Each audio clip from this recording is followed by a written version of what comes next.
Aldrick used the surname Valarian when he was away from his ancestral home. He did this for two reasons. Firstly, his true name, Aldrick Waybeard, was too conspicuous. Any dwarf would recognize it immediately. Secondly, Valarian had the sound of a human surname, and while traveling in this age of humans, that could be advantageous. Aldrick Waybeard, son of Braithwick and Dagnabbit Waybeard, was a true prince and second heir to the throne of Mithril Hall. His mother, granddaughter of the great general Dagna, was queen of the mine under the mountain, made so when Gauntlet Grim was reclaimed by Mithril Hall's former king, Bruenor Battlehammer. Only Tholman and Gundren truly knew of Aldrick's nobility, though the airs with which he carried himself did little to hide his affluent upbringing. Aldrick Waybeard stayed in Phandalin following the party in their honor. He even got a little woozy off of Toblin's Neverwinter Stout. 2 steins was enough for the prince, and he retired to Gundren's cottage. Accompanying his grieving cousin, they made their way home, full knowing the task they had in front of them. The next day, they woke early and began building a pyre for their fallen kin. Gundren's brothers would be honored in true dwarven fashion, with drink and song and stories and the glories of their ancestors. Soon, their hill dwarf cousin, Tholman, joined in the construction of the funeral structure. The day grew long, but the pyre looked sufficient for its purpose. Tharden and Nundro would be proud to lie on it as their souls transitioned to the rightful place by Moradin's side. At the first instant of evening, a torch was put to the pyre. The burning pyre consumed the deceased dwarven brothers, both having lost their lives to the Black Spider within Wave Echo Cave. The dwarves took turns leading songs of loss, telling tales of their exploits and those of their most famous relatives. Aldrick sang from deep beneath his beard the song of Mithril Hall. The hammers chime on Mithril pure, as dwarven mines in days of yore. A craftsman's work is never done in the mines where silver rivers run. To dwarven gods we sing our praise, put another orc in a shallow grave. We know our work has just begun in the land where the silver rivers run. When it reached midnight, the fires were but smoldering embers.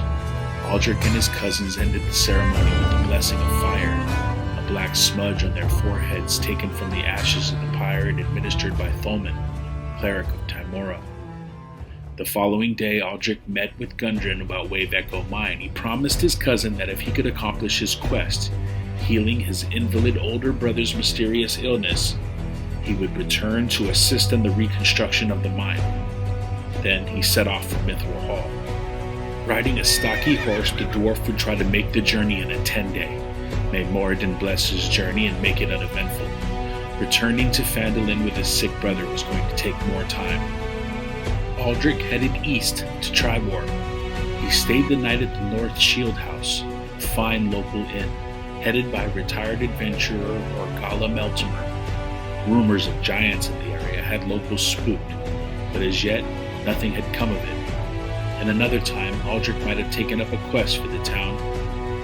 2 days later, exhausted, he rode into the village of Mornbryn Shield. This village, founded by a ranger of some renown, remained friendly to those who could find the forest a place of refuge, on a continent of cities and castles. The next part of the journey was the most perilous as it hugged the northern edge of the Evermoors.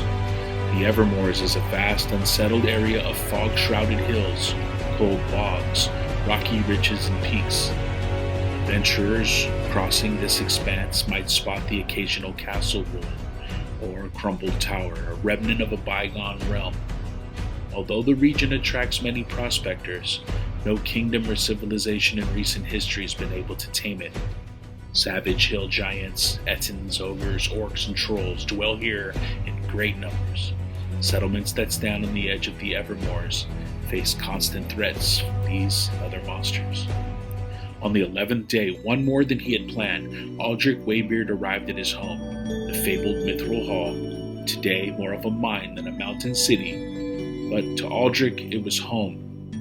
He was welcomed by his mother and father. His little sister Asana came running to him as soon as he passed through the hall's impressive fortifications. They embraced. It wasn't long before he made his way through the granite halls to see his older brother Dorian, looking sicklier than he'd remembered, gray-faced with a wisp-thin beard. He looked more an elderly halfling than a dwarf prince in the prime of his life. He smiled weakly when his brother told him of his plan. At first, the family was totally against it.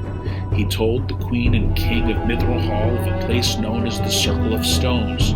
This place was holy, blessed by Luru, the unicorn goddess.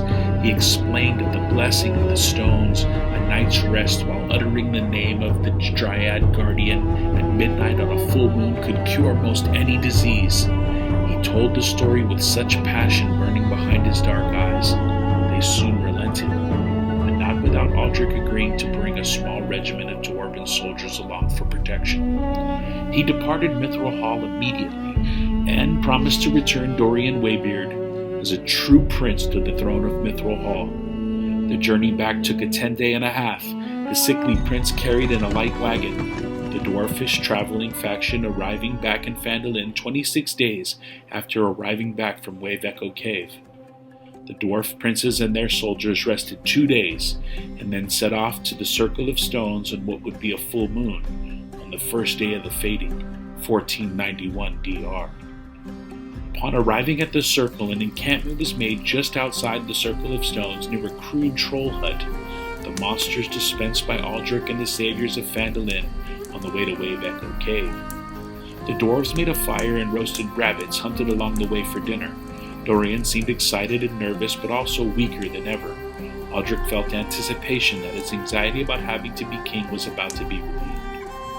That night, Dorian Waybeard lied down on the oblong stone set in the center of the circle, coughing and moving slowly. Aldrick watched expectantly from its perimeter. He doubted that he would get much rest this night. Dorian smiled weakly, and for a second Aldrick felt a pang of guilt. Was this even what his brother wanted? They waited until the moon was at its zenith, and Dorian whispered, "Cytherea, the name of the Dryad Guardian as instructed," and looking up at the moon hopefully, rested. The morning came, and Aldrick realized blissfully that he had fallen asleep. And deeply, too. He started awake, rolled onto his feet from the damp grass, and immediately made his way toward his sickly brother. Dorian was still asleep. As Aldrick approached, it was obvious the change. Dorian's face was flush, pink, healthy. Praised be to Luru, praised be Moradin. Dorian awoke and sat up straight, dark eyes darting around. It was with a loud whoop that he leapt from the rock altar and somersaulted to his feet. It was something that just 8 hours ago would have been impossible. The dwarf soldiers, just waking up, stared with open mouths, astounded. The dwarf party noisily gathered up their things, said one final prayer to the unicorn goddess, and merrily headed north back to Phandalin. They arrived a couple of hours later, more a victorious parade than a traveling warband. Aldrick and Dorian embraced. They would stay at Gundren's, the dwarf soldiers camping on the village green. After a night of song and merriment, Dorian and his soldiers departed triumphantly for their ancestral stronghold. Aldrick, seeing Sildar and Dwayne departing for Neverwinter, decided to attend the ceremony in their honor after all. He felt he could check in on Volkir Dresdes Boy, apprenticing with famed blacksmith Braylik Blockbrow, at Aldrick's request and gold. The three heroes set off for the city of the Skilled Hand. After receiving good news about Dresdes' progress, and being honored within the Hall of Justice by Dagult Neverember, Lord Protector of Neverwinter himself, Aldrick decided to spend some time alone in the forest reconnecting with nature. After a visit to Shadowtop Cathedral and meeting with a cell of the Emerald Enclave, the ranger headed back to Phandalin to take up residence and work alongside his cousin, opening Wave Echo Mind for the first time in centuries.